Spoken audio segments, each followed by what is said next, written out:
आज की कहानी एक पत्थर की है। जी हाँ, एक बेजान पत्थर भी जिंदगी का एक गहरा सबक सिखा सकता है। एक ऐसा सबक जो शायद हर इंसान को समझना चाहिए, लेकिन समझता नहीं। चोट तो दोनों पे लगी थी, लेकिन एक सह गया और पूजा गया, दूसरा रो दिया और तोड़ दिया गया। तो चलिए शुरू करते हैं आज की कहानी। एक आदमी, एक जंगल और एक पत्थर। जब पहली बार हथौड़ा उठा तो कहानी शुरू हुई। एक मूर्तिकार किसी जंगल से गुजर रहा था। उसकी नजर एक सुनहरे से बड़े पत्थर पर पड़ी। चमकदार, सॉलिड, सुंदर।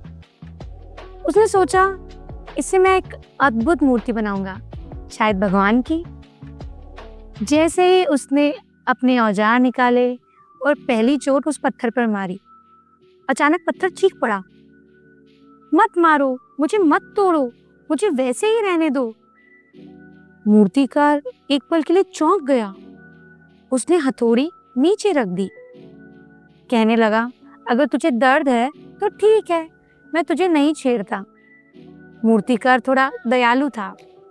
उसने पत्थर वहीं छोड़ दिया और आगे बढ़ गया।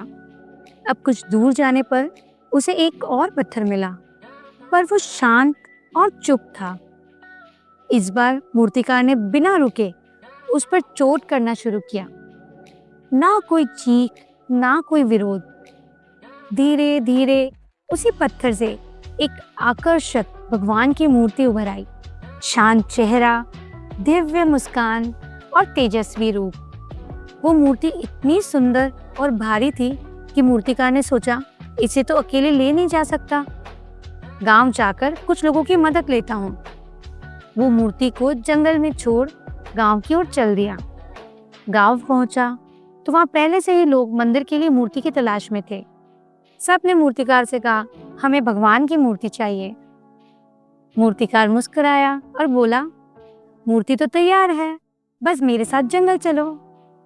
5-6 लोग उसके साथ चले और मिलकर मूर्ति को गांव ले आए। फिर शुरू हुआ मंदिर निर्माण। भव्य स्थापना, मंत्रोच्चारण, आरती, भक्तों की भीड़। हर कोई उस मूर्ति की पूजा करने लगा। फिर किसी ने कहा, नारियल तोड़ने के लिए एक पत्थर चाहिए होगा, मंदिर के बाहर रखने के लिए। तभी मूर्तिकार को याद आया, वो पहला पत्थर जो बोल उठा था, मत मारो। मूर्तिकार बोला, चलो वो भी ले आते हैं। वो फिर जंगल गया और उस पहले पत्थर को उठाकर मंदिर के बाहर रख दिया नारियल तोड़ने के लिए। अब हर दिन उस पत्थर पर नारियल फोड़ा जाता, हर दिन चोट पड़ती। एक दिन वो पत्थर मंदिर के भीतर की मूर्ति को देखता है और बड़े दुख से कहता है, वाह रे तेरी किस्मत, तू पूजा जा रहा है और मैं इतना सुंदर होकर भी रोज चोट खा रहा हूं। तब मूर्ति मुस्कुराई और शांति से बोली, जब मूर्तिकार ने तुझ पर पहली चोट मारी थी, अगर तू सह जाता तो आज मैं नहीं, तू पूजा जाता। कहानी का सार है, चोटें जिंदगी का हिस्सा हैं। जो उन्हें सह लेता है वही एक नई मूर्ति बन पाता है, और जो डर के पीछे हट जाता है वो दूसरों की सफलता को बस देखता रह जाता है।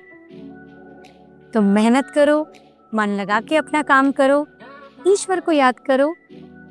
और कहानी पसंद आई तो लाइक एंड शेयर करो। Thank you for watching.